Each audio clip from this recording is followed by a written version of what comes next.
కేసీఆర్ గారు కాళేశ్వరం ప్రాజెక్ట్ ఎందుకోసం కట్టిండ్రు? ఈ 200 టీఎంసీల హక్కు మనకు తెలంగాణకు ఉండాలని చెప్పి వారు కట్టిండ్రు.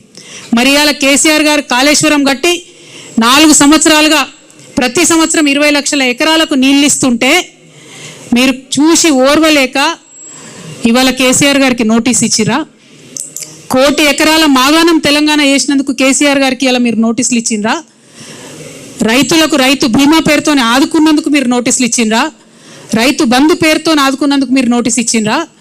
కేసీఆర్ కిట్ ఇచ్చినందుకు నోటీస్ ఇచ్చిండ్రా? తెలంగాణ ప్రజలకు మేలు చేసినందుకు నోటీస్ ఇచ్చిరా? ఎందుకోసం నోటీస్ ఇచ్చిండ్రు? అది అసలు కాళేశ్వరం కమిషనా, కాంగ్రెస్ కమిషనా అని ముఖ్యమంత్రి గారు నేను ప్రశ్నిస్తూ ఉన్నాను. ప్రతి తెలంగాణ బిడ్డ కూడా బాధపడుతూ ఉన్నారు.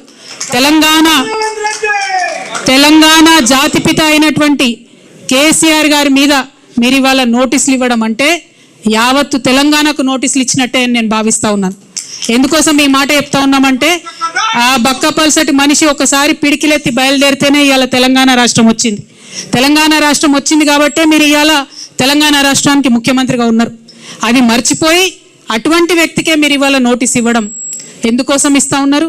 మొత్తం ఈ నోటీస్ ఏంది, ఈ కమిషన్ ఏంది, ఈ కథ ఏంది? తెలంగాణ జాగృతి సైనికులంతా కూడా యావత్ రాష్ట్రానికి జూన్ 4వ తారీఖు నాడు ఒక మహాధర్నా చేస్తాం. మేము ఆ ధర్నాలు అన్నీ కూడా వివరిస్తాం. మీ కుట్ర ఏంది, కాళేశ్వరం ఏంది, ఇవన్నీ కూడా వివరిస్తాం.